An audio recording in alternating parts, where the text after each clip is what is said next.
କାହାଣୀ ସୁନା ଅଣ୍ଡା। ହୀରାପୁର ଗାଁରେ ହରି ନାମକ ଜଣେ ଧୋବା ରହୁଥିଲା। ତା ପାଖରେ ବହୁତ ଗୁଡ଼ିଏ କୁକୁଡ଼ା ଥିଲା। ସେଇ କୁକୁଡ଼ାମାନେ ସବୁଦିନ 100 ଅଣ୍ଡା ଦେଉଥିଲେ। ହରି ଅଣ୍ଡାଗୁଡ଼ିକ ଟକେଇରେ ରଖିଦେଉଥିଲା। ହରି ନିଜ ସ୍ତ୍ରୀକୁ କହିଲା, ଗୀତା, ମୁଁ ଅଣ୍ଡା ବିକ୍ରି କରିବାକୁ ବଜାରକୁ ଯାଉଛି, କୁକୁଡ଼ାମାନଙ୍କୁ ଦାନା ଦେଇଦେବ। ହଁ ହଁ, ମୁଁ ଦେଇଦେବି, ତମେ ଯାଅ। ହରି ସବୁଦିନ ବଜାରକୁ ଅଣ୍ଡା ନେଇ ବିକ୍ରି କରିବାକୁ ଯାଉଥିଲା। ହରି ଆଉ ଗୀତା ଦୁଇଜଣ ନିଜ କୁକୁଡ଼ାମାନଙ୍କୁ ବହୁତ ଭଲ ପାଉଥିଲେ, କାରଣ ସେହି କୁକୁଡ଼ାଗୁଡ଼ିକ ତାଙ୍କର ରୋଜଗାରର ମାଧ୍ୟମ ଥିଲା। କେବେ କେବେ ଯଦି ଅଣ୍ଡା ବିକ୍ରି ପରେ ବଞ୍ଚି ଯାଉଥିଲା, ଗୀତା ତାକୁ ଗାଁରେ ବାଣ୍ଟି ଦେଉଥିଲା। ଗୋଟେ ଦିନ ହରି ନିଜ ଘରକୁ ନୂଆ ଫ୍ରିଜ୍ଟିଏ କିଣି ଆଣିଲା। ଗାଁରେ କାହା ଘରେ ଫ୍ରିଜ୍ ନଥିଲା। ହରି ମିଠା ନେଇ ନିଜ ପଡ଼ୋଶୀ କାଳିଆ ଘରକୁ ଗଲା। କାଳିଆ ଭାଇ, ନିଅ ମିଠା ଖାଅ। ଆରେ ଭାଇ, ଏ ମିଠା କଣ ପାଇଁ? ଆଜି ମୁଁ ନୂଆ ଫ୍ରିଜ୍ଟେ କିଣି ଆଣିଛି। କଣ ଫ୍ରିଜ?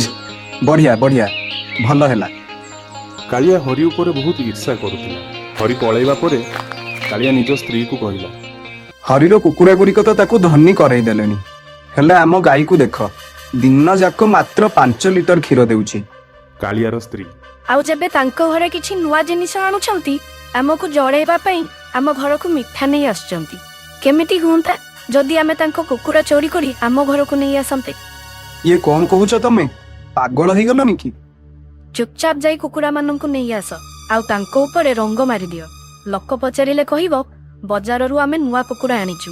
କଥା ତ ତମେ ଠିକ ହିଁ କହୁଛ। ରାତିରେ ହରି ଓ ଗୀତା ଶୋଇଯିବା ପରେ କାଳିଆ ଚୁପଚାପ ତାଙ୍କ ଘରେ ପଶିଗଲା, ଆଉ କୁକୁଡ଼ା ସବୁ ନିଜ ଘରକୁ ନେଇ ଆସି ରଙ୍ଗ ବୋଳିଦେଲା ଓ ଶୋଇପଡ଼ିଲା। ପରଦିନ ସକାଳେ ଯେତେବେଳେ ହରି ଓ ଗୀତା ଶୋଇକି ଉଠିଲେ, ଦେଖିଲେ ତାଙ୍କ କୁକୁଡ଼ା ଆଉ ନାହାନ୍ତି। ହେ ଭଗବାନ, ଏ କୁକୁଡ଼ା ସବୁ କୁଆଡ଼େ ଗଲେ?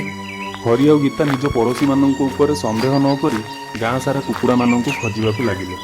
ହେଲେ କୁକୁଡ଼ା ଗୁଡ଼ିକ ନ ମିଳିବାରୁ ଦୁଇଜଣ ମନ ଦୁଃଖରେ ଜଙ୍ଗଲରେ ବସି କାନ୍ଦିବାକୁ ଲାଗିଲେ। ସେଦିନ ଦୁଇଜଣ ଖାଇ ବି ନଥିଲେ। ଗୀତା କହିଲା, କେଜାଣି ଆମ କୁକୁଡ଼ା ସବୁ କିଏ ନେଇଗଲା?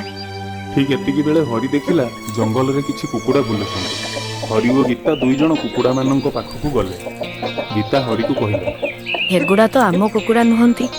ହଁ, ଏଗୁଡ଼ାକ ଆମ କୁକୁଡ଼ା ନୁହନ୍ତି, ହେଲେ ଲାଗୁଛି ଭଗବାନ ଏମାନଙ୍କୁ ଆମ ପାଇଁ ପଠେଇଛନ୍ତି। ନହେଲେ ଏତେ ଘଞ୍ଚ ଜଙ୍ଗଲରେ ଏ କୁକୁଡ଼ା କେମିତି ଆସିଲା? ହରି ଓ ଗୀତା କୁକୁଡ଼ା ଗୁଡ଼ିକୁ ଘରକୁ ନେଇ ଆସିଲେ। ତା ପରଦିନ ଗୀତା କୁକୁଡ଼ା ଅଣ୍ଡା ଉଠାଉଥିଲା। ଠିକ୍ ସେତିକି ବେଳେ ତାକୁ ଗୋଟିଏ ସୁନାର ଅଣ୍ଡା ମିଳିଲା।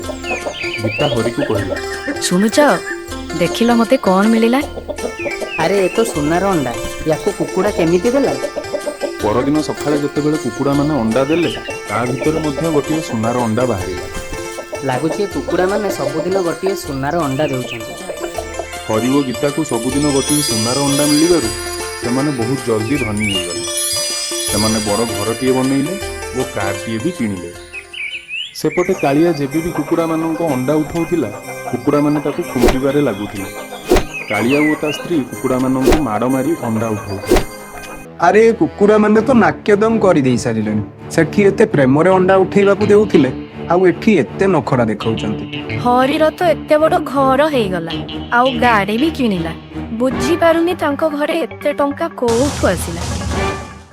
କାଳିଆ ରାତିରେ ହରିର ଘରକୁ ଯାଇ ଦେଖିଲା ଓ ଲୁଚି ଲୁଚି ହରି ଆଉ ଗୀତାର କଥା ଶୁଣିବାକୁ ଲାଗିଲା। ହରି, ଆଜି ଆମେ ଯାହା ବି ଅଛୁ କେବଳ ଆମ କୁକୁଡ଼ାମାନଙ୍କ ପାଇଁ। ଯଦି ସବୁଦିନ ଗୋଟିଏ ସୁନାର ଅଣ୍ଡା ନ ମିଳିଥାନ୍ତା, ତ ଆମେ କେବେ ବି ଧନୀ ହେଇପାରିନଥାନ୍ତେ। ଆଚ୍ଛା, ତାହେଲେ ୟାଙ୍କ କୁକୁଡ଼ା ପେଟରେ ବହୁତ ସାରା ସୁନାର ଅଣ୍ଡା ଅଛି। ହରି ଓ ଗୀତା ଶୋଇଯିବା ପରେ କାଳିଆ ତାଙ୍କ ଘରେ ପଶିଗଲା, ଆଉ କୁକୁଡ଼ାମାନଙ୍କୁ ନିଜ ଘରକୁ ନେଇଗଲା। ସୁନା ଅଣ୍ଡା ବାହାର କରିବା ପାଇଁ କାଳିଆ କୁକୁଡ଼ାମାନଙ୍କ ପେଟ ଚିରିଦେଲା, ହେଲେ କୁକୁଡ଼ାମାନଙ୍କ ପେଟରୁ ଗୋଟେ ବି ସୁନା ଅଣ୍ଡା ମିଳିଲା ନାହିଁ, ଆଉ କୁକୁଡ଼ା ସବୁ ମରିଗଲେ। କାଳିଆର ସ୍ତ୍ରୀ କହିଲା, ଜଲ୍ଦି ଏ କୁକୁଡ଼ାମାନଙ୍କୁ ତମେ ନେଇ କୋଉଠି ଫୋପାଡ଼ି ଦିଅ, ନହେଲେ ଆମେ ଫସିଯିବୁ। କାଳିଆ କୁକୁଡ଼ା ନେଇ ଯାଉଥିବା ସମୟରେ ଗାଁର ଚୌକିଦାର କାଳିଆକୁ ବାଟରେ ଧରିଲେ। ଆରେ, ଏ ତ ସବୁ ହରି ଭାଇର ନୂଆ କୁକୁଡ଼ା ଭଳି ଲାଗୁଛି, ତମେ ୟାଙ୍କୁ ମାରିଦେଲ? ଚୌକିଦାର କାଳିଆକୁ ଧରି ହରିର ଘରକୁ ଆସିଲା। କାଳିଆ ଭାଇ, ତମେ ଏମିତି କରିବ ମୁଁ ଭାବିନଥିଲି। ମୁଁ ତମକୁ କେତେ ଭଲ ଲୋକ ବୋଲି ଭାବୁଥିଲି। ମୋତେ କ୍ଷମା କରିଦିଅ, ତମର ସବୁ ଯାକ କୁକୁଡ଼ା ମୁଁ ନେଇଯାଇଛି। ଏକଥା ଗାଁର ମୁଖିଆ କାନକୁ ଗଲା। ଅତି ଲୋଭ କରି ଅନ୍ୟର କ୍ଷତି କରିଥିବାରୁ ଗାଁ ମୁଖିଆ କାଳିଆ ଓ ତା ସ୍ତ୍ରୀକୁ ଗାଁରୁ ବାହାର କରିବାର ନିଷ୍ପତ୍ତି ନେଲେ। ଏହି କାହାଣୀରୁ ଆମକୁ ଏହା ଶିଖିବାକୁ ମିଳୁଛି କି ଅନ୍ୟର ଧନ ଉପରେ ଲୋଭ ନ କରି ନିଜର କର୍ମ ନିଜେ କରିଚାଲିବା ଉଚିତ। ଜୟ ଜଗନ୍ନାଥ।